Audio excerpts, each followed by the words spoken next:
Obiteljski zapričali, a vrijeme je nekako da počnemo ovu našu večer, jel tako, večer Penovaca i knjižnica Marije, Jurić, Zagorke. Ja vas srdačno pozdravljam, dobar večer svima.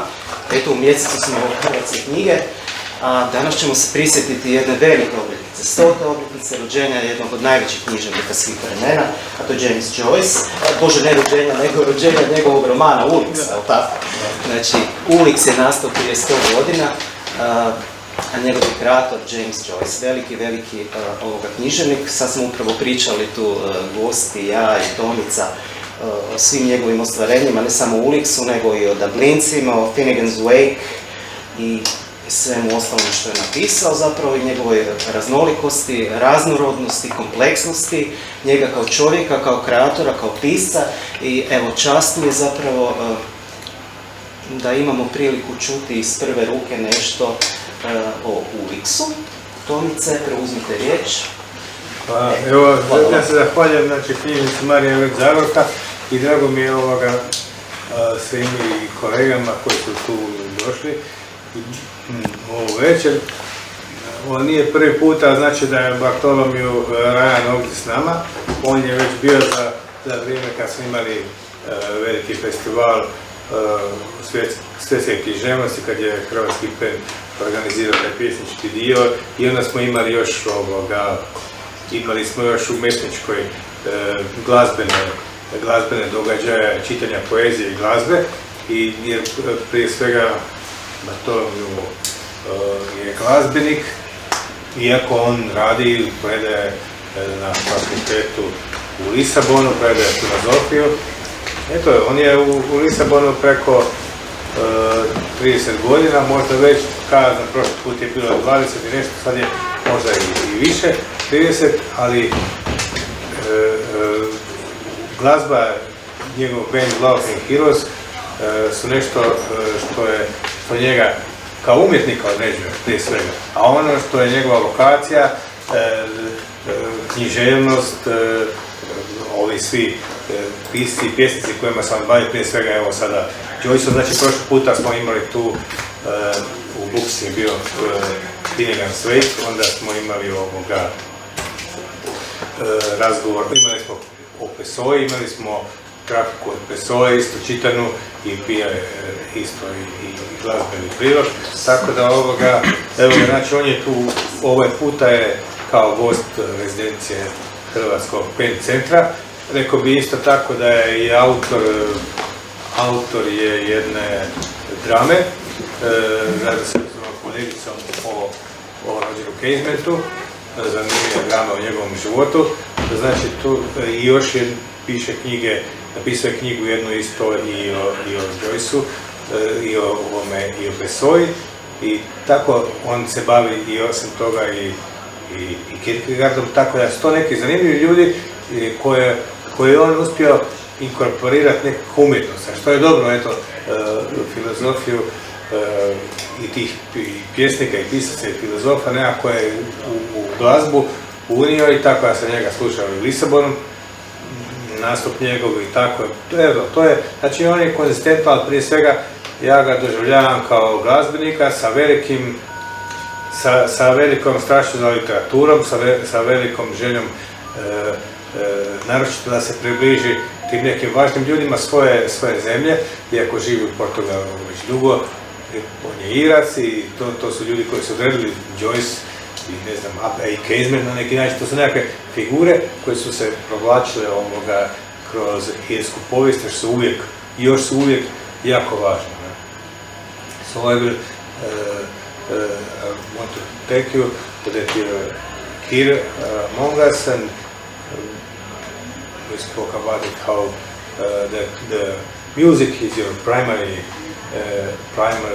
art, that you are in for so many years. I have listened to you in Lisbon so many years ago, so you have a band, Local Hero.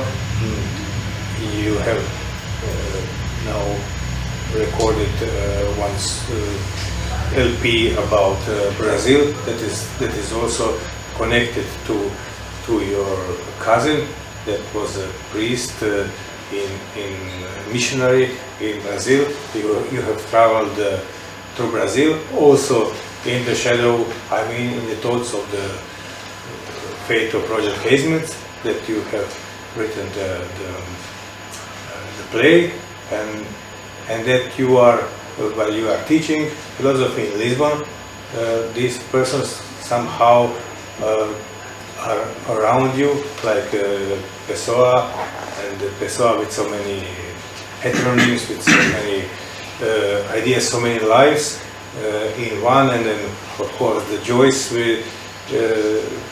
which we spoke about it because it's 100 years of Joyce. While you were here a few years ago, then you presented Finnegan's Wake in a very original manner, and of course, and then you will start with your thoughts about what is Uliks now, Uliks in Croatian, or Uliks in 100 years from now, when it was published in Shakespeare and Company and in Paris, and now. So how do you see it, and what can you say? You said it is, you have summed it up as a global revolution of James Joyce, but how do we approach this Joyce revolution now? Okay, thank you, Vala, Tomica, and Doma Joy. Doma Joy. It's going to take a long time. Yeah, just listening even in Croatian, I could hear the different words, the names. It sounds like a very Dante-esque journey of the almost disintegration of the self, or a plurality of the subject. And hopefully I'll actually one day just stop hiding behind masks and say what I want to say. This happens to a lot of academics, but luckily I've had the music, and I hope that you understand my English. I apologize for not being a master or being able to speak Croatian in any manner as such yet. If I was living here, I would dive into the language. It's an extraordinary place and country, so it's a pleasure to be here, and really thank you to be back. And it's an honour always to talk about Joyce. So I'll take the response beginning with what I called it. This is Joyce's global revolution, and I wanted to start at that point because yes, it's the centenary, 100 years since the publication of this book Ulysses, and I like the word Uliks in Uliks in Croatian. So I had these ideas, like kind of a grand scheme and some images to show you, but then I realized we don't have that, and actually it can be a liberation as well. So I'll just talk freely. But I will start with I guess two quotations or two reviews that are fascinating that came out, one in 1922 and one in 1934, to help articulate what I mean by global revolution even 100 years later, and what's happened in those 100 years.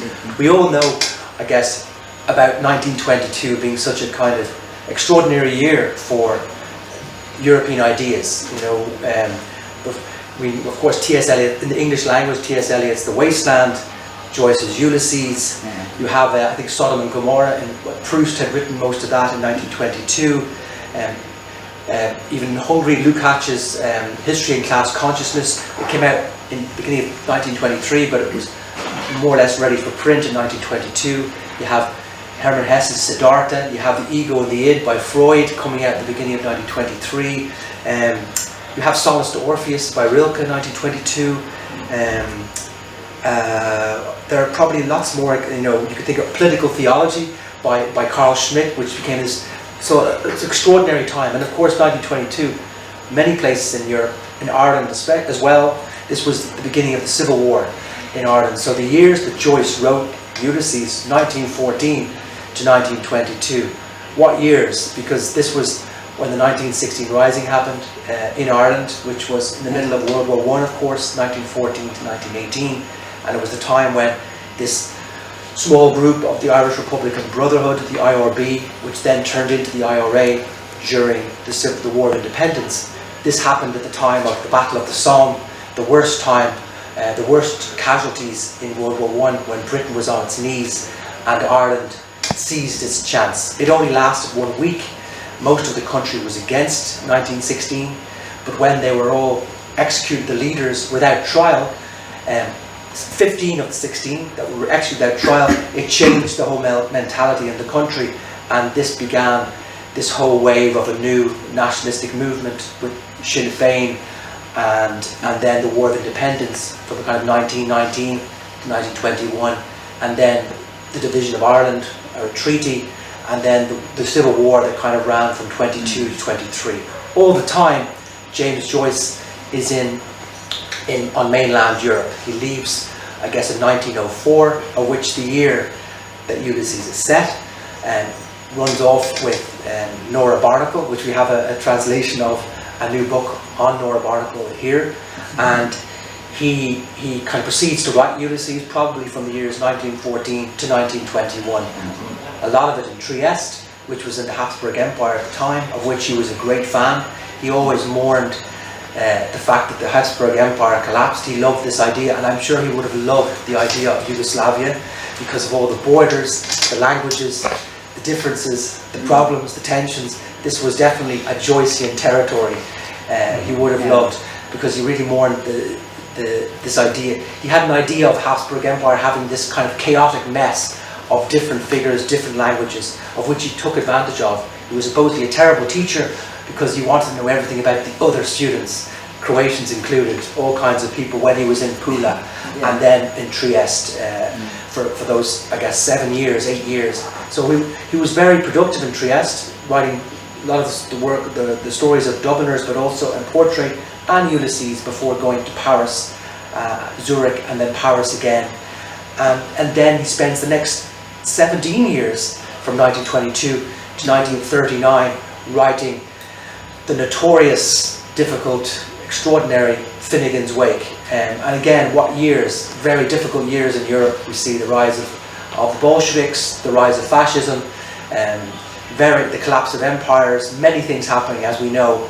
And when he publishes the book in 1939, within a few months World War II begins, and Joyce is dead within January 1941, literally exhausted and practically blind, and dies in Zurich, and leaving kind of Finnegan's Wake to a very exhausted, broken Europe. And after World War II, you might say, at least in the English-speaking world, we'd had enough, or the English establishment had enough of extreme modernism in writing.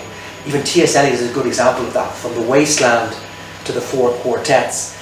The journey that Joyce takes, and that's why I say global revolutionary, because Joyce never stopped being revolutionary, never stopped evolving. It's extraordinary how, beginning with chamber music, these are ornate, perfect poems from late 19th century, then the kind of, the hard, realist short stories inspired by Ibsen, but creating a new form in the English language, these short stories, then going into the portrait of the artist, which is again the beginning of this interior monologue, stream of consciousness, the kind of strange Bildung novel, but not quite, and then going into Ulysses, the great modernist masterpiece, a book of the day to a book of the night, but every time he's going further and further with language.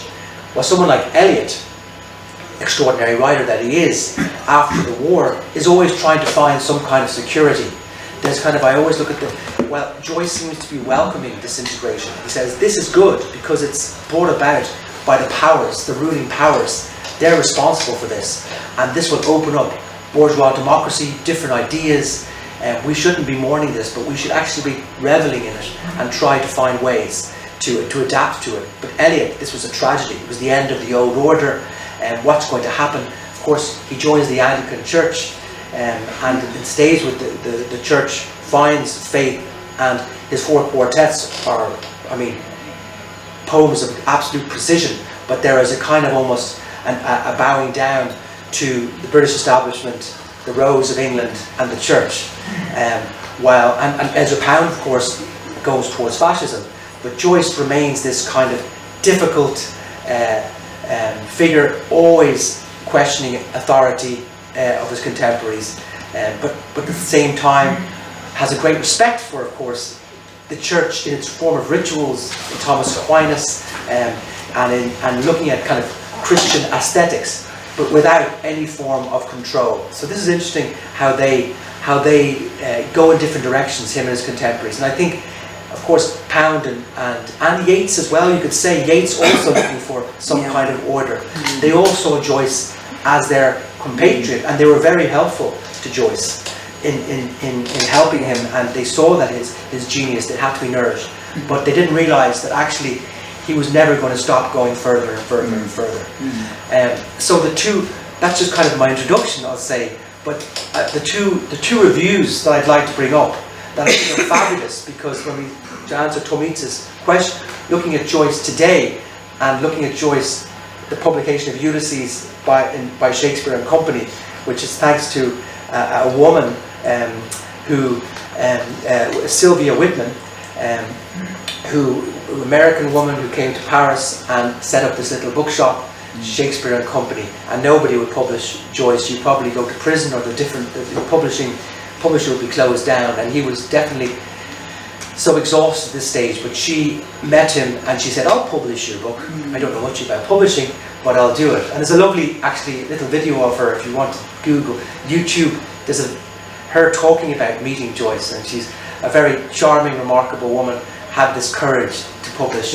And Joyce, of course, loved the name Shakespeare and Company. As it's written in Ulysses, he writes, "After God, Shakespeare created most." So Shakespeare represents the great English language. And that's part of my points, if you'll bear with me, that I'll go through. I had 10 points, and I'll say the points. I won't talk about them all, but that's one of them. What kind of war is Joyce making? I like to use the word a joyful war. It's a war of affirmation. It's a war on the English language, but also it's a love letter to the English language. So Joyce's idea of love and hate merged together in a weird way. And of course he's coming out of a place where he's the first kind of big Catholic writer from Ireland. I mean, there's lots of great Irish writers, we know that, but I mean, they're nearly all from upper class backgrounds, from Oscar Wilde to Bernard Shaw, to Jonathan Swift, to even Yeats, Samuel Beckett even later. They all. Joyce was unique in that he had come from a lower middle class family, chaotic. Father was terrible with money, moving around from one place to the next. So he was this kind of new type, but he was writing in the English language, and he didn't grow up speaking Irish either. So and that's a theme in Joyce, is betrayal, and the history of Ireland is betrayal as well, various forms of betrayal. So to be a cosmopolitan for Joyce is almost to be some kind of traitor, and that's why unconsciously Roger Casement, who Tomica mentioned, has been in the back of my mind, and I like to bring them together just to say, I know there's so much going on that I'm talking about, but mentioning Roger Casement alongside Joyce, I think is crucial, even though he doesn't come up. He comes up once in Ulysses, but that once is very important. He's the only one of the 16 that were executed that's mentioned in Ulysses. Remember, the book is set in 1904, 12 years before 1916. But someone like Roger Casement is very unique for someone like James Joyce, because of all the 16 leaders of the rising. He was the only one that was given a trial. He hardly lived in Ireland. He spent most of his life in Africa, in the Congo, 20 years, and then he was in Brazil for 7 years, and he was hanged as a traitor. So he was a figure of betrayal, a figure representing various masks. It's very important to look up Roger Casement. He was knighted as Sir Roger Casement for his humanitarian work. He was homosexual, most likely. Various masks he had. He was playing various different things, and he's mentioned in the famous episode in Ulysses, the Cyclops episode. In episode 12, there's 18 episodes in Ulysses, Cyclops episode, when it's about nationalism and politics, and they're all kind of goading and mocking Leopold Bloom, the protagonist, the main character of Ulysses, who's half Jewish and kind of an outsider. And you see this anti-Semitism, which is quite prophetic in what's going to happen in the 20th century. And there's a moment where they start talking about Roger Casement, because he's in the newspapers. It's 1904, and he's just published the report on the Congo, the atrocities the King Leopold's regime of Belgium is responsible for, probably millions of deaths of African peoples trying to extract rubber from the the jungle, because this was the time of the birth of the automobile, and the only place where you could find raw rubber was in the Congo, and then later in the Amazon, the two places, until it was harvested by the British over in the Far East in Asia. So Casement was somebody that Joyce would have been very drawn to, and a figure and he's probably the first figure who coins the term crime against humanity. He writes in an essay, and he was also against World War I, which was a very brave thing to do. To be against World War I, part of the establishment, as Sir Roger Casement, was a no-no. The only people that were really vocally against World War I were people like Rosa Luxemburg, or people part of the Bolshevik Party, or Trotsky. That was okay, but to be a kind of a liberal British or Irish writing articles against World War I and saying that it was actually an imperial war, it was a war of hubris, a war of the ruling class, was just not understood. Nowadays, we look back and go, oh, it makes total sense. But at that time, it was very rare. So I'm making these digressions, but these are important towards the idea of the global revolution and why Joyce's Ulysses is, I would say, it's so relevant today, while Finnegan's Wake is still ahead of us. It's in the future. It's a new kind of dimension, a new kind of way of writing, especially in the age of technology.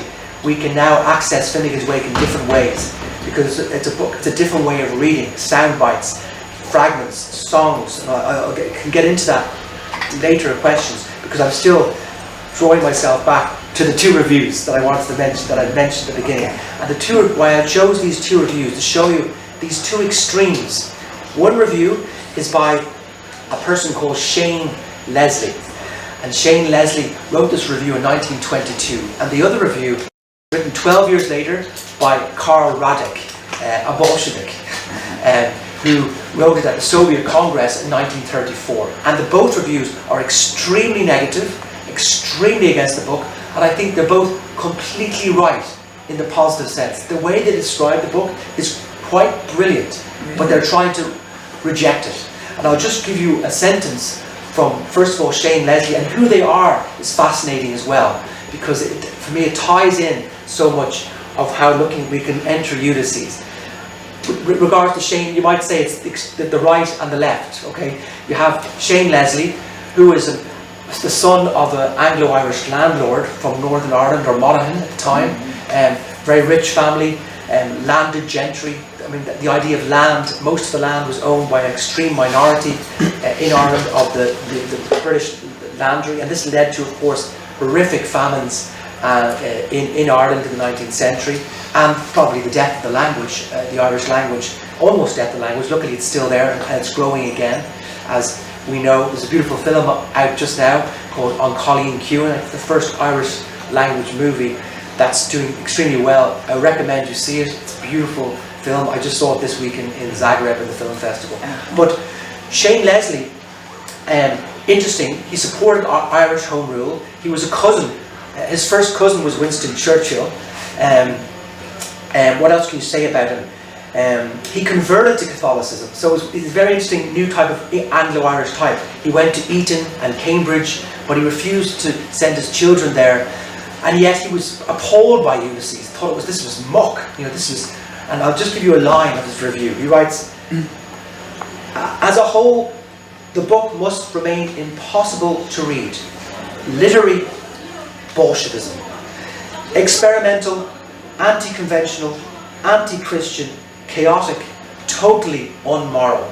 That makes you want to read this book, huh? So it's Bolshevik literature, experimental, anti-conventional, anti-Christian, chaotic, totally unmoral. And of course what he means by Bolshevik literature, that's just utter revolutionary. It's 1922. This is the Russian Civil War happening at this time as well, which most normal liberal people and Fernando Pessoa included actually in Portugal, were just appalled by the satanic revolution that was happening in Russia at the time. So most of this description is kind of correct. It is experimental, it is anti-conventional, it is anti-Christian in many ways, it is chaotic, or chaosmos is the word that Joyce uses in Finnegan's Wake, bridging order and disorder into chaosmos. Total mess, but these two books are complete total works. They're never technically so brilliant. I was reading a little bit of Danila Keats, is it Keats? Quiche. How he's a big fan of Joyce, and talking how it's the form that matters, and Joyce is the master of bridging the form with the human spirit, of doing the two together. At the time, nobody saw this human spirit, or very few did. They just saw this obsession of technique, and within it, chaos and nihilism. That there's going nowhere. The characters don't offer us anything. There's nothing extraordinary about them. There's nothing heroic about them. This was the idea. So that's the one. That's Shane Leslie, and he's a Sir Shane Leslie on the one hand. You've got this guy, and on the other hand, Carl Raddick, Fat Raddick. And anyone who knows Carl Raddick has heard of him. Interesting character as well. Pardon? I heard that. He was very much involved in the first Bolsheviks. A very close friend of Lenin and Trotsky, and Stalin. He knew but he was very close friend with Trotsky. He was born kind of a Jewish Litvak, born in present day is in Lemberg, which is Lviv, now in the Ukraine, and he had that mix, of course, being this kind of the homeless Hungarian Jew, born in Kiev and Lviv, going back to now Leopold Bloom, whose father is a Hungarian Jew who commits suicide, by the way, and his mother is Protestant. So talk about homelessness there, exiled within and living in Ireland. So you have this figure, Carl Raddick, who was all over the map and ended up being on the train, the famous sealed train into Russia with Lenin. He wasn't allowed in. He was stopped at the border, so he wasn't there for the actual the first few months of the revolution, but then was very much involved. He supported Trotsky in 1924-25 in this time, and of course was expelled from the party, but then welcomed back in 1930 and signed, kind of compromised, and went with the Stalinists. And in 1934 he was in charge of the first kind of Soviet Congress of proletarian art. He subsequently was killed, died in the purges in 1937 in a camp. He was murdered. So he was one of the people, like everyone else, that was anyone had associated with Trotsky was killed. So that's his life. So you have that other extreme. But he writes, and I'll just read one sentence of his review of Ulysses. It is a heap of dung. Heap of dung, so poo. Dung you say with dung, like to do with animal dung, or manure. Turn manure to fertilize. So think of it this way: heap of dung, crawling with worms, photographed by a cinema apparatus through a microscope. Okay, that's an amazing review. I totally agree. Again, a heap of dung. You break it down. What he saw was negative. The dung, of course, is human shit. Joyce loved the fact he talks about shit. This is part. We do this every day, and that's one of the ideas of Ulysses. He wanted to show the things that are never present, like farting. The idea of having a lustful idea about somebody on a street. Every man or woman, I can only speak for the men in this room, has a lustful thought. When you're 20-something or a man, it could be every 2 hours. It's the reality. If you put a chip in someone's, it's going to be madness. Or the idea of poo. We all take poos, God forbid, but it was never spoken in the English language. So the idea of poo, but not only that, dung, it fertilizes, it grows again. So this idea of flourishing and decay. So Raddick, it's a great review. And also crawling with worms. What do worms do? They feed the earth. They rebuild the earth. They nourish the earth. Without worms, the land dries up and dies. So the idea of a worm, and then photographed, by a cinema apparatus. So Joyce was a big fan of the idea of cinema. The last time he went back to Ireland was the idea of setting up a cinema in 1912. It was the last time he went back, and he was so disillusioned. He hadn't published Dubliners, nobody would publish him. He thought, if you're a budding writer out there, I think was rejected at least a dozen times, nobody would, and he came back with the idea of, let's open the first cinema in 1912. People thought this was a daft idea, and of course he had no money and abandoned that idea and went back to Italy, to Trieste, and luckily for him, he Dubliners was published in 1914 by an English publisher. So even though he wanted to be published in Ireland by an Irish publisher, but nobody would publish it. So it was published. But that's cinema apparatus, the idea of image. He said the future is cinema, and there's something about Ulysses capturing images, and even has lots of slogans, you know, in the famous scene. Of course, remember Leopold Bloom, the main character, is an advertising agent. He's always looking for ideas. How can we visualize things? How can we see things? He's so curious. He never stops. And the last part is through a microscope. So the idea of up and close up in detail. So Carl Raddick really, he got it. So thank you, Carl Raddick, and thank you, Shane Leslie. The literary Bolshevism and the heap of dung. So that's a good starting point for looking at these two reviews. To a point where Leopold Bloom, in the middle of the most experimental episode in Ulysses, is when he's in the brothel. Just ask, who has read Ulysses in this room? Genuinely? Okay. Well, I will say something brief about Ulysses as well, but there is, if you remember, the brothel scene where Leopold Bloom goes into the brothel, follows Stephen Dedalus, the second of three characters, and I'll mention the three characters in a moment, who the three main characters are, and that's really important for understanding Ulysses and his revolution as well. And the idea of mixing is that everything becomes quite psychedelic. I mean, it's like it's the unconscious of the book, and it's almost a quarter of the book, and written in a kind of a pseudo-theatrical way through characters. But everyone turns up that was in the unconscious of Bloom and even Dedalus. So Shakespeare speaks, and non-animate objects speak, like a shoe or a cap. Everything is rolled into this repetition of what's happened before. It happens in the middle of the night. It's like the Walpurgis night of Faust by Goethe, where everything, it's the witch night, they go into night town, and in the moment the queen of the whores, Bella Cohen, screams at Leopold Bloom and says, "You're a dung devourer." So you eat like a monster, dung. So Carl Raddick is totally right. Okay, literally, Leopold Bloom is a dung devourer. Okay, so I can go on. Yeah. Yes, of course. Okay, of course.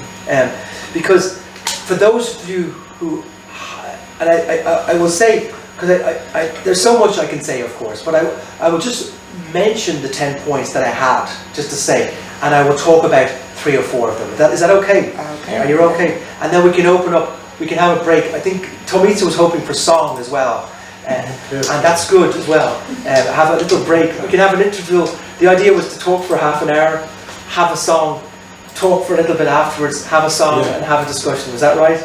And of course, that's all great, because Joyce, it's all about song as well, as he says many times, or not many times, I say many times, but he said at least once, if you don't understand me, read me aloud. You know, read me aloud. And that's a very Irish thing as well, the oral tradition transported onto the living page, where the word becomes flesh, becomes voice. We all have musical instruments, it's our voice. We're all born with an instrument, and we have the notes, which are words, which we bring alive. And for Finnegan's Wake, that's exactly that. You know, it's speaking the notes aloud and hearing the music. So there's a line by Walter Pater, who was an Oxford professor of art, and he said at one point, all art aspires to the condition of music. And Joyce really listened to that. And there is a music scene in Ulysses, which preempts what's going to happen in Finnegan's Wake. It's called the Sirens episode, where Leopold Bloom walks into the concert hall in Dublin, and it literally is shaped like a fugue. The beginning is like an overture, all these words just popping up, and then the chapter begins using all those words, and ending with a Leopold Bloom literally farting. And it's literally an experiment in words as music, the Sirens episode. So the 10 points, and in Joycean fashion, I'm going all over the place, which I like, but it all has a method as well. the method of the chaosmos, okay? The chaos in the cosmos, in the order. And the 10 points I had, and I'll read them out slowly. It's a pity. If you have any questions or anything afterwards, or even a great thought or a question that you wanted to ask, tell me afterwards or contact Tomica. I'm very happy to respond, even if you wake up tomorrow morning and go, oh, I wanted to know about that. You know, we can't all be like Oscar Wilde where we're right there in the moment. Okay, so 1, an epic of the human body. Okay, that's a quote from James Joyce. Ulysses is an epic of the human body. 2, the Bible of universal homelessness, or nomadic, the nomadic vision against the idea of nomos. So that's 2. 3, and 3, 4, and 5 are linked together. Being in the muddle. So not only in the middle, but in the muddle. So it's a word used in Finnegan's Wake. Being in the muddle. I'll get to that. 4, the void. Again, another Joycean word. The word and the void together. Void. Okay? The fusion of these two. Again from Finnegan's Wake. And 5, the sound dance. Again, relating to music. This is a sound dance. And 6, in the beginning. Not in the beginning, but in the beginning is. So those 3, 4, 5, and 6 points come from a single sentence in Finnegan's Wake. In the beginning is the void. In the muddle is the sound dance.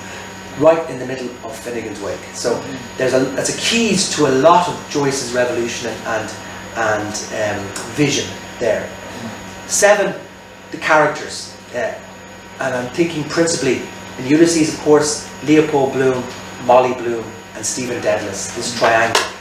Okay, and in Finnegan's Wake you have HCE, which is Here Comes Everybody, and his wife ALP, Anna Livia Plurabelle, and their 3 children, Shem, Sean, and Isolde. And Shem is interesting because he's called Shem Skrevenic. So Joyce is thinking a lot about Croatian here as well. Skreven meaning hidden. The son of the hidden one. Shem, of course, beautiful word. You can go anywhere with this word. Shem means name in Hebrew. It has the allusion to same, shaman, sham. Also the Shemites were the tribe that built the Tower of Babel, of course, which is, you know, Jacques Derrida called Joyce's work a Babelian act of war, you know, attacking with all the languages in Finnegan's Wake. So they're the characters. I know there's 8, the expression, which I borrow from Jan Morris, kindness is the ruling power of nowhere. Because Joyce was horrifically, terribly against violence, any form of violence. He didn't like what was happening in Russia, he didn't like this, but he was innately a socialist, of course, innately an anarchist socialist. But for him, the greatest power was kindness. And Leopold Bloom's great power is just the generosity of spirit. He's kind. And Joyce said, that's the great power, to be kind. You know, what is it? The great football player Eric Cantona once said, revenge is the best form of forgiveness. Sorry, forgiveness is the best form of revenge. You know, forgiveness is the best form of revenge. So the idea of kindness is the ruling power of nowhere. It's said in a book called Trieste and the Meaning of Nowhere. Beautiful. I don't know if it's been translated into Croatian, has it? It's a book by Jan Morris, who would be another Joycean kind of figure. She only died, I think, last year or this year, and I think it was her final book, or she wanted it to be her final book, was on a memoir about Trieste. And I mention her because she's thinking about Joyce, and she's in Trieste, and she's thinking about Italo Svevo, who was also a Triestean Jew, who was very much an inspiration for Leopold Bloom, and they were friends. But she was a man when she was in Trieste, and she was a soldier from Wales who ended up in Trieste at the end of the war. Went back to Wales, and she was married as a man, and decided to become a woman. Imagine, and literally had a sex change in the 1950s, 60s, from rural Wales, totally accepted by her family, and went on to be a writer, a beautiful writer, and wrote Trieste and the Meaning of Nowhere. So I think, you know, good Joycean character, because Leopold Bloom was called at one point in the famous brothel episode the new womanly man. you know, the new womanly man. And he says at one point, oh, I'd so love to be a mother. You know, so there's something womanly, tender about him, surrounded by most of the people that speak in Ulysses are men. It's all men, men, men, except for the very famous final episode where the woman has the last word. And in Joyce's Ulysses and Finnegan's Wake, it's no accident. Both books, it's the woman that has the last word. Finnegan's Wake also has a soliloquy. It's the river, the female river, Anne Olivia Pluribel. And that's a beautiful amazing. Even if you don't read Finnegan's Wake, just read the last 5 pages aloud. It's Joyce's last words. It's the woman as river going into the sea. And there's at one point you can hear Joyce, I think it's the second last page, the woman as river says, oh, is there anyone who understands me? The last lines of that book are, away, alone, alas, aloved, along, the, in mid-sentence. And then going back to the very beginning of the book, river run past even Adams, from swerve of shore to bend of bay, brings us by a commodious vicus of recirculation back to Hove Castle and environs. So it's the bringing together, the end and the middle. The river begins and the river ends, but they come together, and that's where I'll come into the muddle. 9, love. Love loves to love, love. And I have a song called Love Loves to Love, Love, as well, inspired by that. But love is crucial in Joyce. So of course it relates to kindness, but also love. It's hard love, it's not easy love, but that's the only time that Leopold Bloom gets angry in Ulysses, because he's such a tender, gentle man, always trying to see the side of the other. To the point, not even human, but also animal. Interestingly enough, the first entity that speaks in the beginning of the first episode of Leopold Bloom is not a human, it's a cat. Leopold Bloom is making breakfast, and the first sound that comes out of this episode is meow, and the cat, and he looks at the cat and goes, oh, the cat, what do you want? And then he goes, cats know much more than we do, you know what? And he's trying to placate the cat, as we should do, because, you know, as we say, you pet a cat, they think it's God. You pet a dog, they think you're God.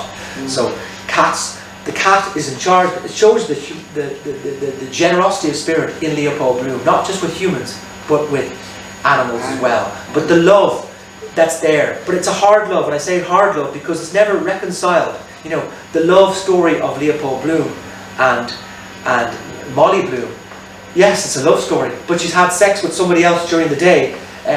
You know, she's having an affair with this idiot called Blazes Boylan, who's just a kind of a walking erection, and she's having fun with him in the bed during the day. She's depressed, he's walking around, he masturbates over somebody else on a beach, but he's thinking about Molly all the time. They probably haven't had any kind of sexual life for at least 11 years since their son died, Rudy. I know he lasted a few days, but yet there is a great love there between them somehow. And of course the book ends famously on the word yes, I will, yes, I said yes. So yes is there. And the very first word of the book, the first word in Ulysses is stately. And think about it, stately and yes, all the letters Y-E-S are in stately. You know, and Joyce is never messing around. There are no coincidences with Joyce. Begins with S and ends with S. Stately is mixed in there. So it starts with ambiguity, and there's a lot of illusion in the word stately. Because stately, it's not, the birth of the Irish Free State has just begun. This is the beginning of the Civil War. So it's not quite a state, it's stately. There's an ambiguity there. There's a yes inside the stately. So stately, plump, buck, mulligan are the first 4 words of Ulysses. There's something not quite right, but it's quite humorous as well. Stately, plump, it's big, it's fat. Stately, plump, buck, something's roguish, something that you can't control. Mulligan, mulling over, mulligan, it's kind of a mundane kind of name. They're the first 4 letters. So you have this kind of, you're entered into this world of ambiguity and sounds, and you end in yes. So nothing is quite reconciled in Joyce's love, the unreconciled. And 10, which I've already mentioned, is the kind of joyful war, which I mean by joyful war, the entering of humour, laughter, as a weapon. But there's a positive and negative side to humour. But Joyce's humour is, very powerful. As he writes also in the episode in the library, when Stephen Dedalus is trying to explain to everybody his theory on Shakespeare, which he doesn't believe in. He's just trying to show how clever he is. He does, at one moment he says, he laughed to free his mind from his mind's bondage. So he laughed to free his mind from his mind's bondage. Laughter can break the silence, can break the seriousness. So, and people were disgusted by that. Some people were very annoyed, not with the physical defecation or the use of just kind of mundane lust and all these things, but also by these jokes. Within the German and the English, literary communities, they just didn't want to see that. What are you doing? Why are you belittling yourself by telling jokes all the time? And also, not only, and then the English-speaking world, showing these ugly parts of ourselves. We need beauty, ornate beauty. I mean, there's an amazing review by a German guy, if we had more time, talking about Ulysses as this book of nihilism, of no hope. I don't think he saw a single joke. And the philosophers here, like someone like Martin Heidegger, would never have been able to read Ulysses. I don't think Heidegger could crack a single joke in his life. He only and was as brilliant and one of the great imaginative philosophers of the 20th century. But the person could never see a joke anywhere. And the humour that runs through Ulysses is to be taken very seriously at the same time. So these are my 10 pointers. How are we doing? Will I go into some of these pointers? And maybe I'll just talk about the muddle beginning and sound that sentence, and then we can have a song. What do you think? We good, almost twice we not started, because now soon it will be turned to winter time, so we'll be at the beginning. Okay. I'm joking, but we are good. We have a time, and then you can maybe play some song, okay. And we will have also the conversation. Okay, I'll just because I think I won't talk about there's so many things, of course, but there are probably lots of questions you have. But those first few points, that famous sentence of Finnegan's Wake, which I'm making it famous. I think it's crucial, and even before going into that sentence, the very first, if I'm allowed, before I go in the muddle, in the beginning is the void. The epic of the human body, the first point I made, is crucial. Remember, for many reasons. Of course, Joyce was writing Ulysses when there was a total destruction of the human body. All across Europe, we've never seen so many millions being killed from war. Okay, and then the Spanish flu that happens, at the end of the war, which killed even more people. But the fact that human destruction, it wasn't as if we were fighting off, the Nazis. It was literally a war of attrition in a trench where nothing moved, and it was over 20 million people died. Joyce found it an absurd, and still to this day, all over, people celebrate World War I in some way. Of course, it's the pain of the loss, but the devastation and the trauma of that war was huge. And Joyce wanted to celebrate the human body. And if you look at Ulysses, the way it's formatted, because I know some of you haven't read it, but it's in 18 episodes, okay, and each episode represents an organ of the body,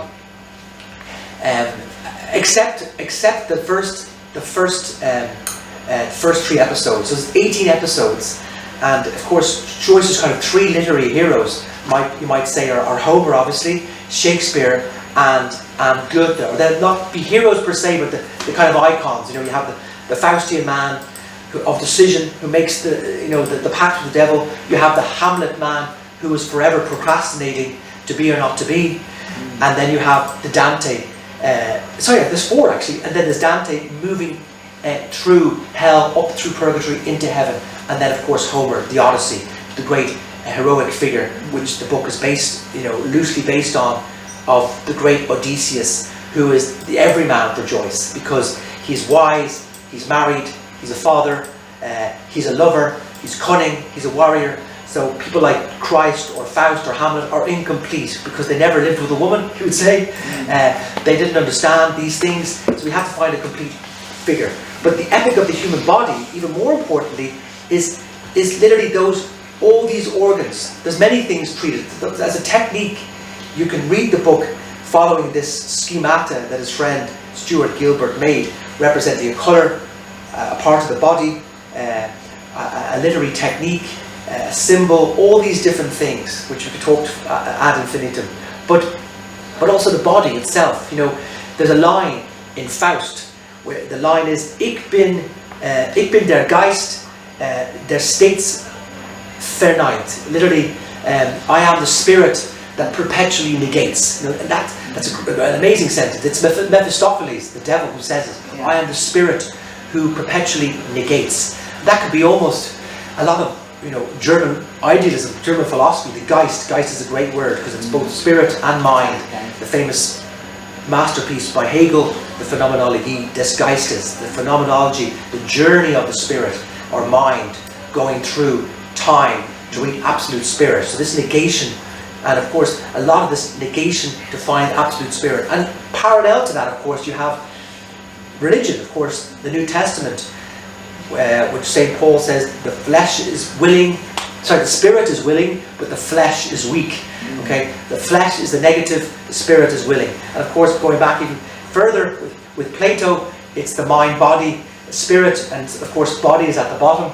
And that goes all the way through to modern philosophy with Descartes, you know, the mind-body distinction, where the mind is the one of rationality, the body is the tatter.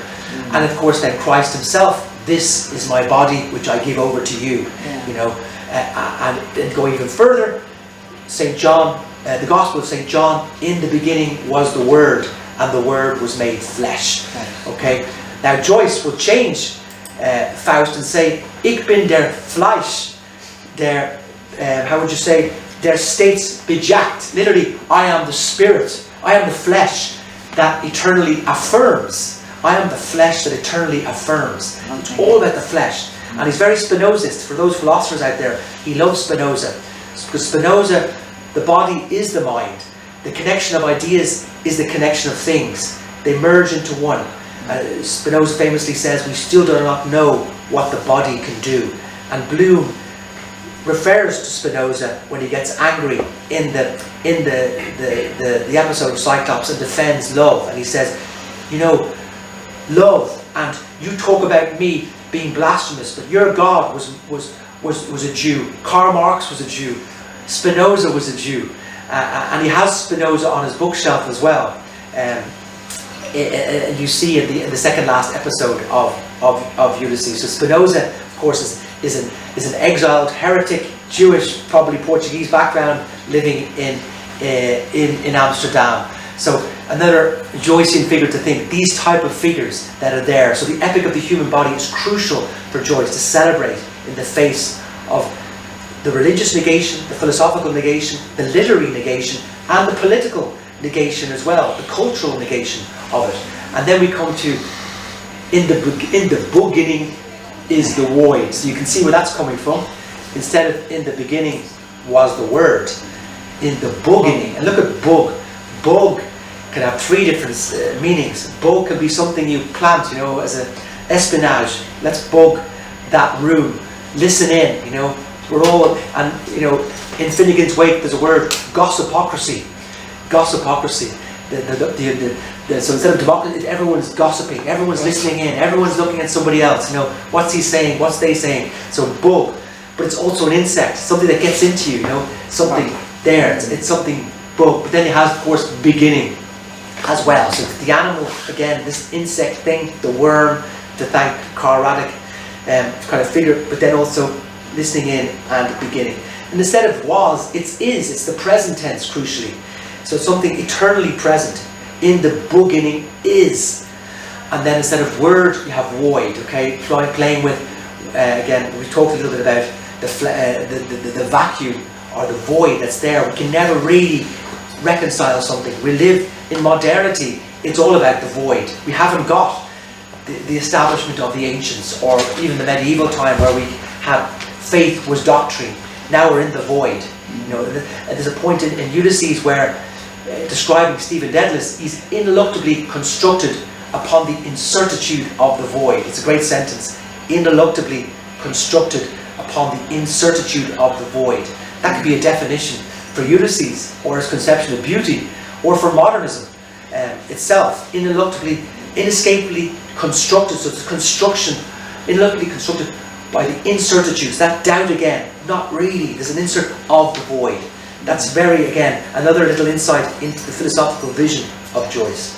And then in the muddle is the sound dance, that same sentence. I say muddle because middle is really important. There are lots of binaries going on in Joyce, but they're always fusing in together. He's not into, it's an actual interpenetration.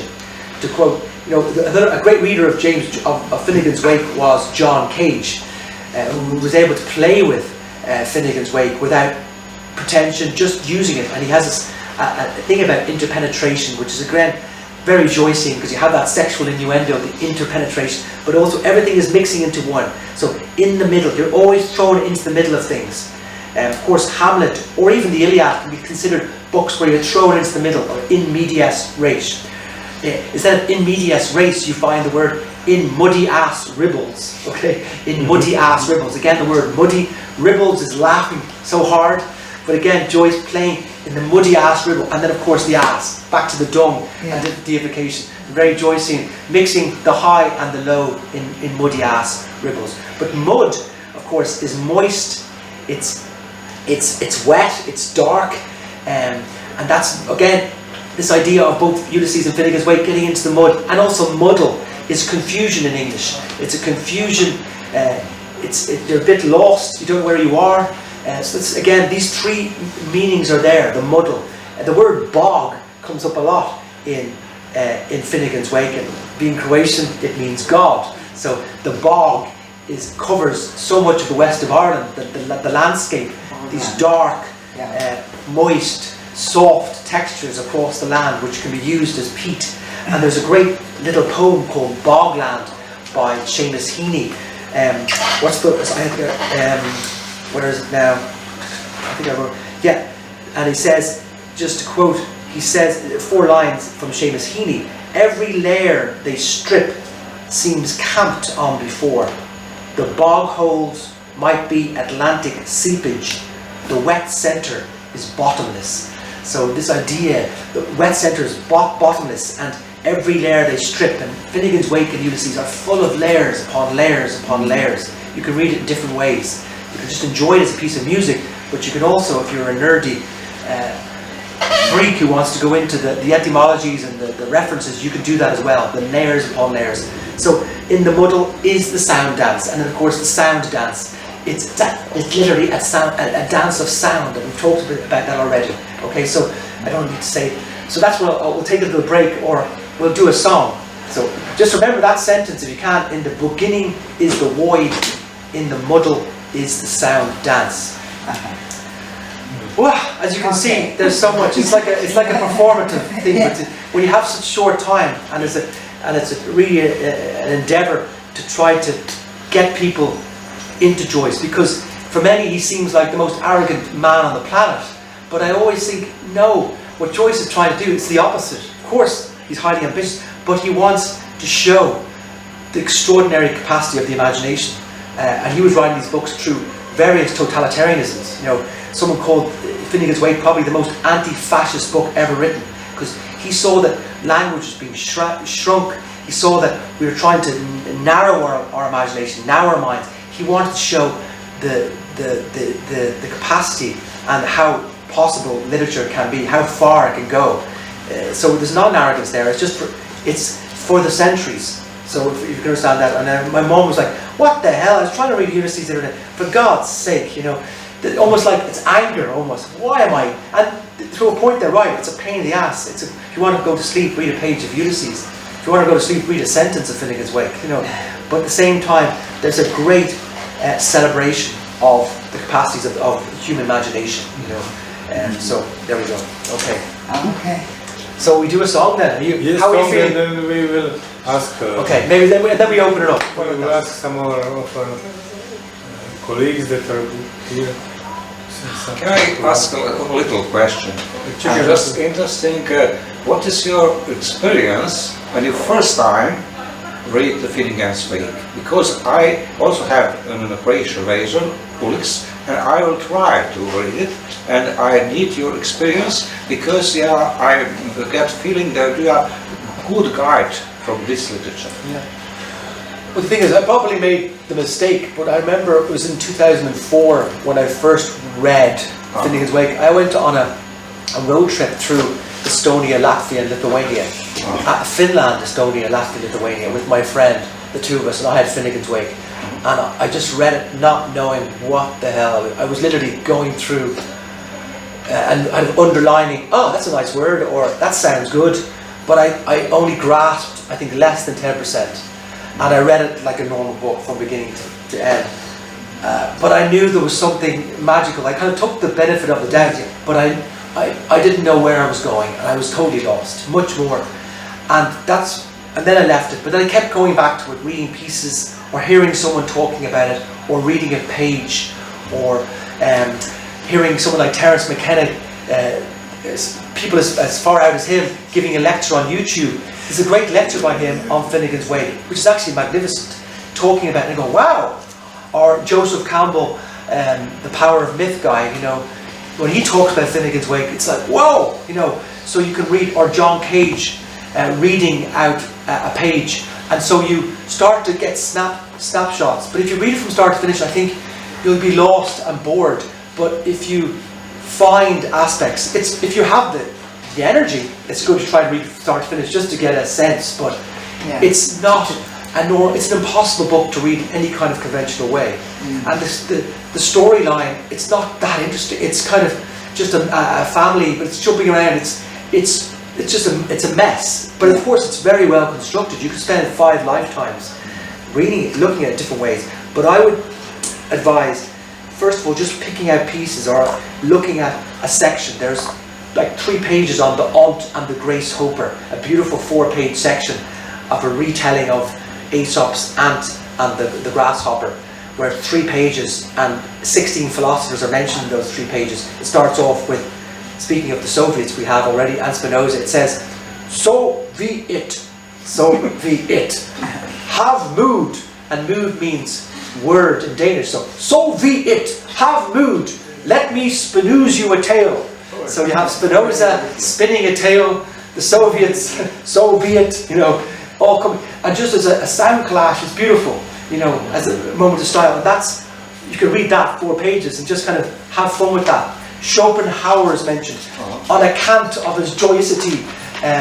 Lots of figures are weaved into the 3 pages, and that's wonderful. And the first page, just to read it, I mean, the first sentence, like when I said River Run, the second sentence goes, Sir Tristram, Violaire d'Armores, from over the short sea had Passancourt re-arrived from North Ormorica to wield or fight his peninsulate war.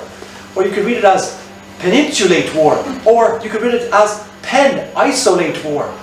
You see, so in those pen-isolate, it's the war of the isolated pen, which could be Joyce. It's the war of the penis, which is Tristram stealing Isolde from Mark and going across to Ireland.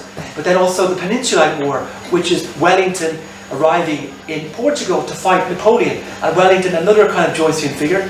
There's no statue. There's more statues commemorating Wellington than any other figure in England. Everywhere you go, Wellington statue. And Wellington, like the great Wellington who defeated Napoleon, Lord Wellington. He was born in Ireland. He was Irish, who hated the fact, and he says himself, just because you're born in a barn doesn't make you a donkey.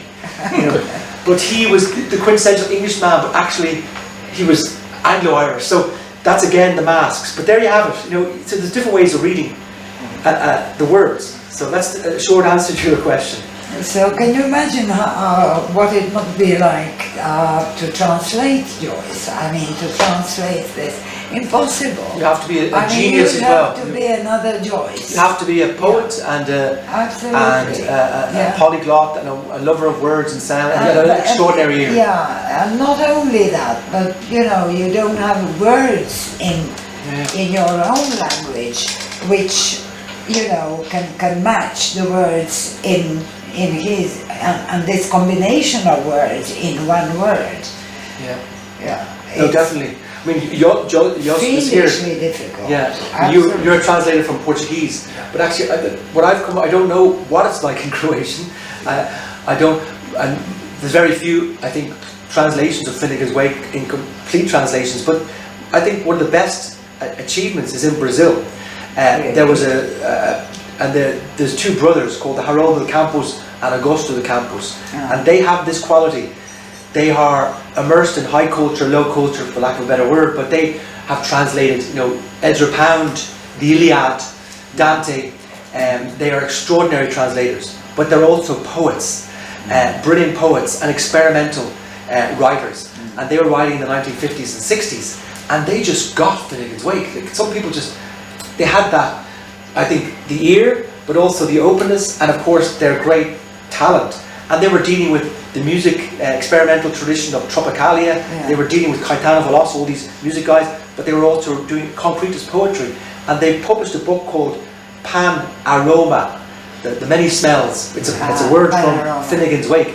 Panorama of Finnegan's Wake, and they just shows 22 sections, small sections, and had them the original and then the translation. What the hell language are you speaking? And so it shows you the shame almost and the and the trauma of the language and these things that Joyce exposes. So and of course, when he died, it was a small funeral. Nobody came over. There was no. He was. We were the last place to accept. So there's a number. But of course, today, people are very proud, and people are realizing also that how he is a writer of affirmation. So. Well, Irish tourism, I think, lives off Joyce in a way. Yeah, it's a bit like Kafka in Prague, or these things that become get your James Joyce, mugs and all the rest.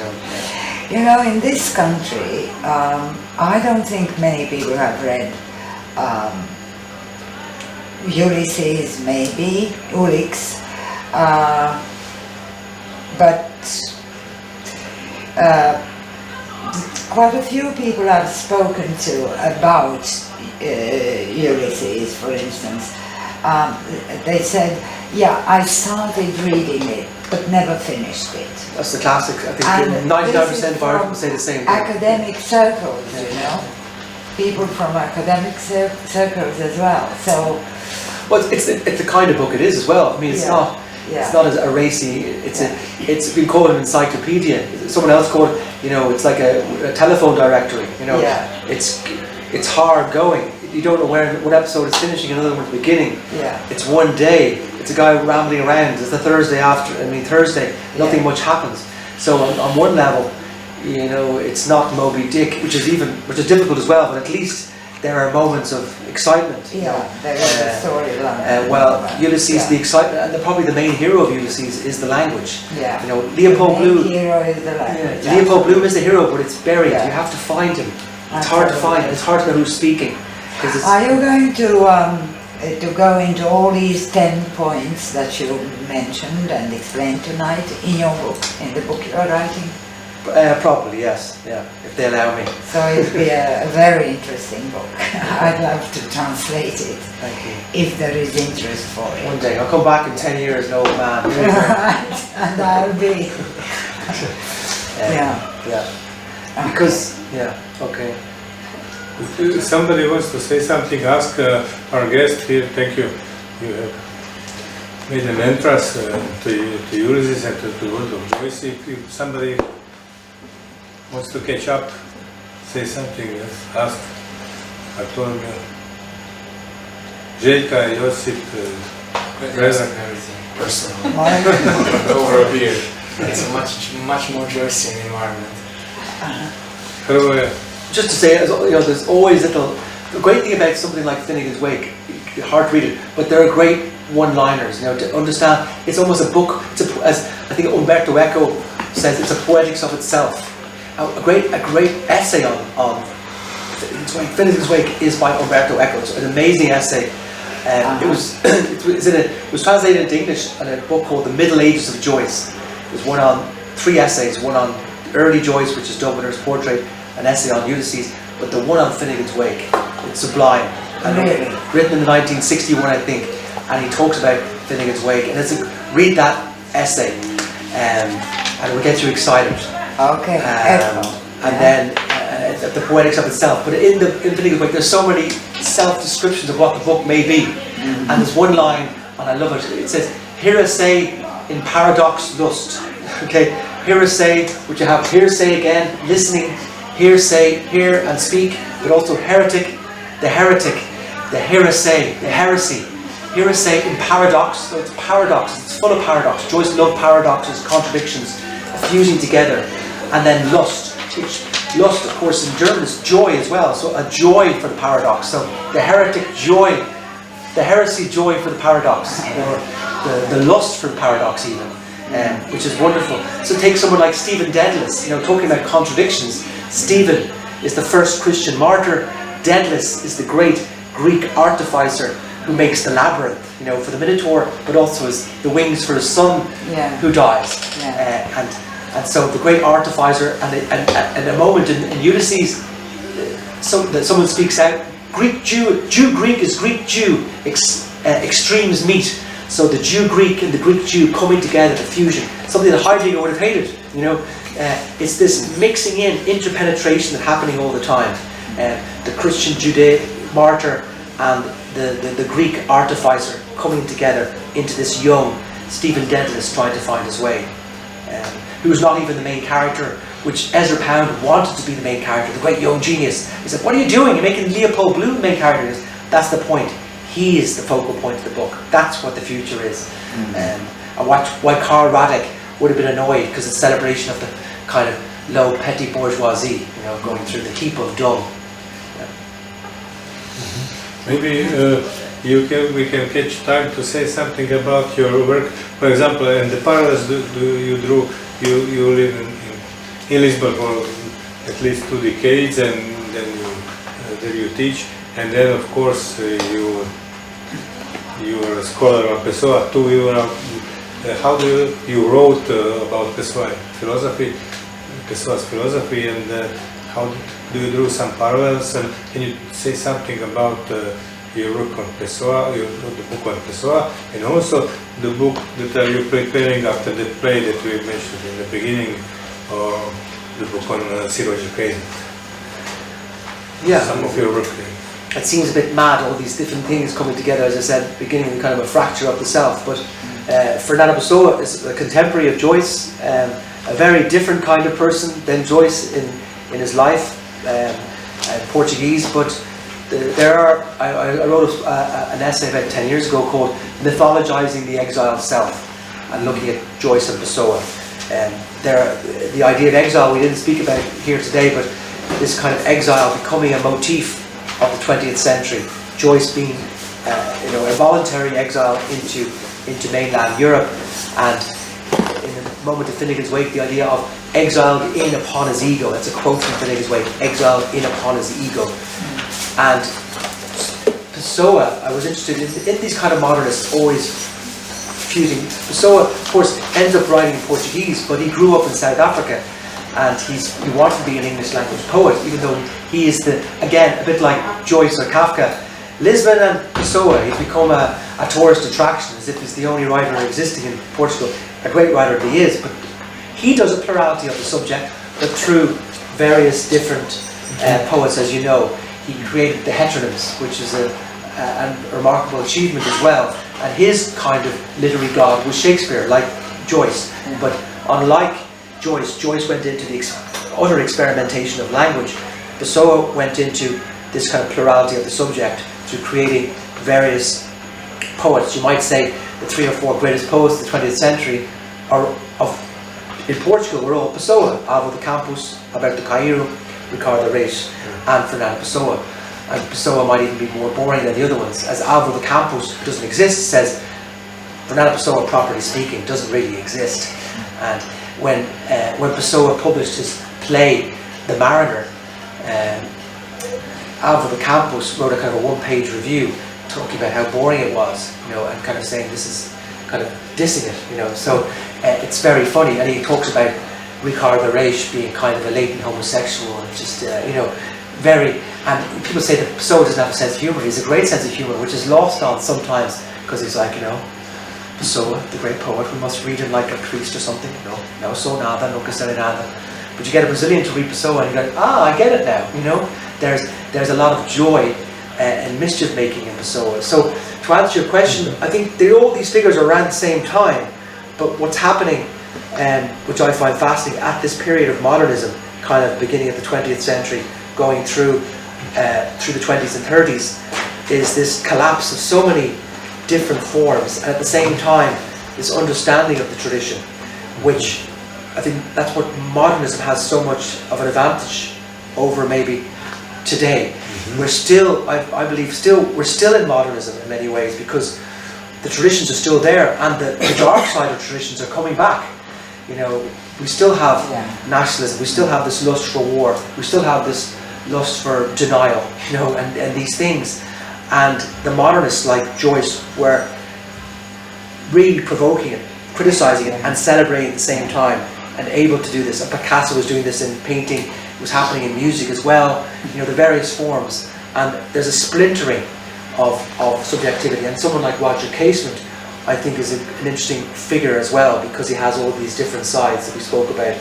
And as a person actually in the real world trying to change and expose what's happening with deforestation, the destruction of indigenous peoples, and having to be somebody who is sexually ambiguous as well, and you know, also British, Irish, all these various contradictions happening, which we are living through today again. You know, we're about to have, as I speak into the camera, because there's going to be elections this Sunday on the fate, very much the direction of Brazil, for example. You have Bolsonaro and Lula, right? Talked about the two reviewers at the beginning of this talk, Radek and Shane Leslie. In Brazil, it's become this obsessed with binaries as well. You know, Bolsonaro, a military, ex-military guy who is full of hate for so many of our values, but yet has distorted things, talking about family, God, country. We've heard all this before through a lot of the dictators of the past, from Franco to Mussolini to Salazar, and you have it again with this person who just comes out with these things, and many people, good people, vote for him because they're afraid and they think that that's the right thing to do. So we're living in these times all the time. So Casement is very dear to me because he shows these all these elements. And I'll say a final thing, even Finnegan's Wake, I think is extremely, that's a topic for another day, and I've talked about it before. It's very ecological work. It's this idea of overflowing matter, animate, inanimate things, all the time happening, everything is flourishing. And hopefully I'll have a chance to still play a song for you, because I incorporate into the song. You'll hear words in this talk, in the song, where, you know, the idea of to be or not to be, the most famous sentence in the English literature probably that comes out of Hamlet, this again, you know, probably maybe even world literature, but the binary, to be or not to be.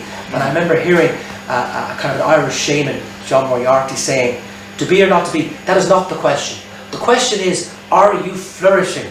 You know, and this idea of, again, flourishing, the death and the living coming together, and flourishing together. And that includes decay, and that's why my book will be about this flourishing decay, where it's not this binary, but rather this entanglements. And ecologists today, without reading Finnegan's Wake, are using this kind of language.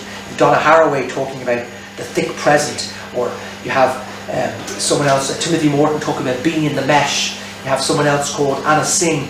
But these are all the cutting edge, talking about enabling entanglements and being in the middle of things. So they're all touching into this idea of fusion, middle, muddle, flourishing idea. Which I think, which is all over this messy heap of dung that is Finnegan's Wake. So, maybe. I just wanted to mention that your work, what you are working on, so it seems very important, and we look forward to it. And now we have time for some of your songs. You have traveled to Brazil. You made an excellent new album that is marvelous and so on. But you can play from wherever you wish. Some of the songs that we will conclude our evening with. Okay, but I won't keep you. I'll play one song and then see how you feel, okay? Because I don't want, it's a long, people are probably getting hungry And if you have any questions, let me know as well. Yeah. But I'll play one song and then we'll see where you're at, okay? Okay, we'll see. Can we have some coffee? Coffee. Or whatever drinks. So. Joyce wanted to be a singer, by the way.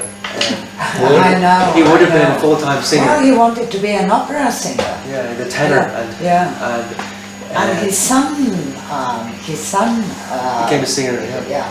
And of course, Molly Bloom, the wife of Leopold That's Bloom, is a right, singer in yeah. Ulysses. I once saw a very nice production of Anna Livia Plurabelle in Dublin, in a Dublin theatre.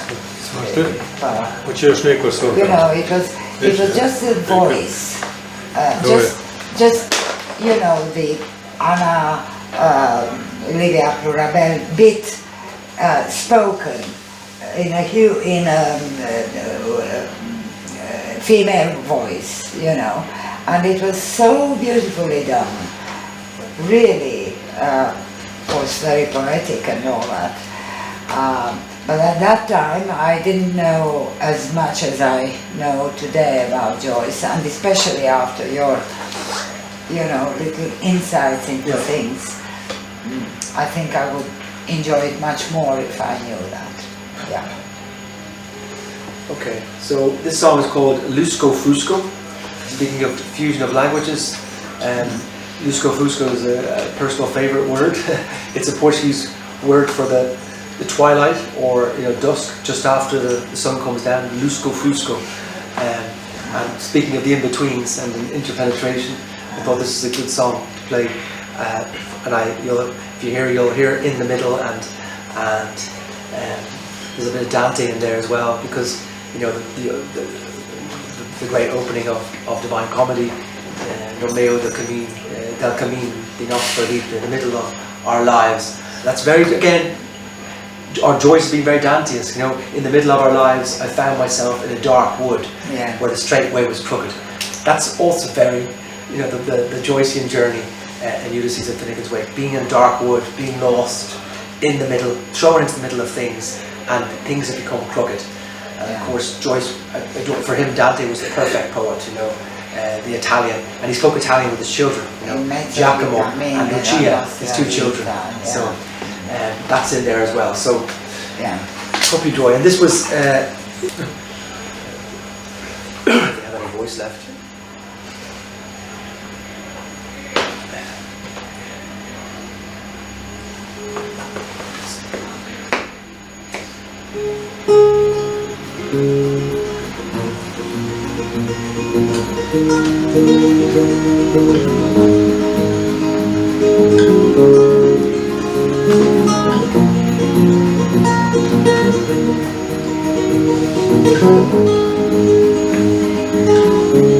So come, release in the twilight, living in between. The center is everywhere, open,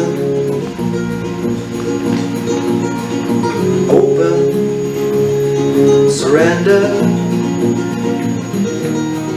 begin anywhere. You will love again.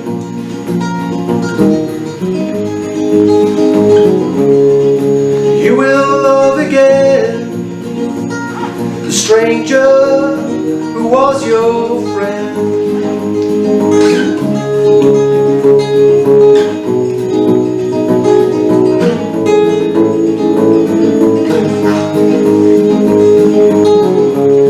Devastation, rebirth, time can be your friend again. Not attachment, simplicity, strong frequencies in the evening. Give wine, give bread to the ghost who loved you all your life. You will love again.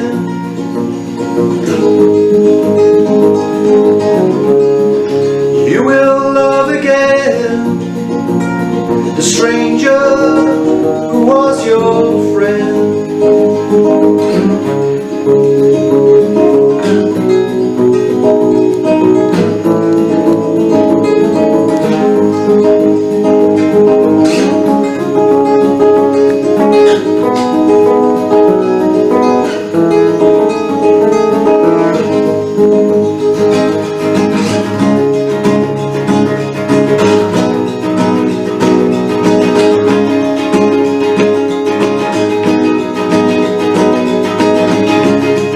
Changing, maybe things are coming back.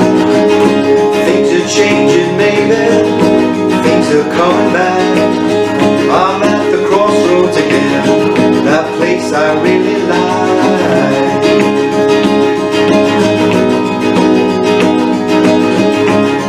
In the middle of our lives, in the middle of our lives, I found myself in a dark wood. In the middle of our lives, in the middle of our lives, I found myself in a dark wood where the straight way was crooked. In the middle of our lives, I found myself in a dark wood where the straight way was crooked. We always said that. We always said that. Lusko, Lusko. Lusko, Lusko. Lusko, Lusko. Lusko, Lusko. We're running through the world and I'm feeling good, disorientated, allowing me alive to be enough to be. That is not the question. The question is, are you flourishing? Lusko, Lusko. No need to say sorry, I'm dreaming of a train in the evening, disappearing fast into the darkness, fast into the darkness. Lusko, Lusko. I saw an empty room out my window with this big long smile, looking from me, the light of food shining on him, the light of food shining on him, the light of food was heavy, heavy, heavy, heavy, heavy, heavy on my mind. Lusko, Lusko. Lusko, Lusko.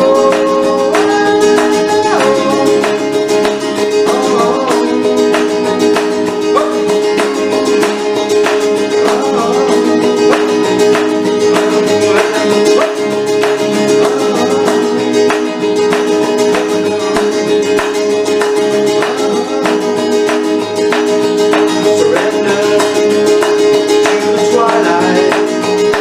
Things are changing, maybe things are coming back. We're at the crossroads again, place I really like. Oh,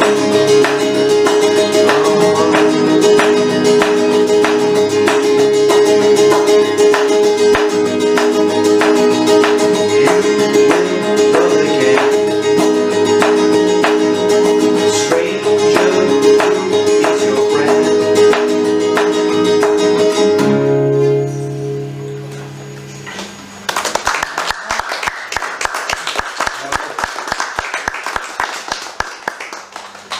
So there is a concert in Friday, 8 o'clock, Buksa. In Buksa. Yes. So you know who is Open to all, unplugged as well. So there you go. unplugged. Yes. Open to help.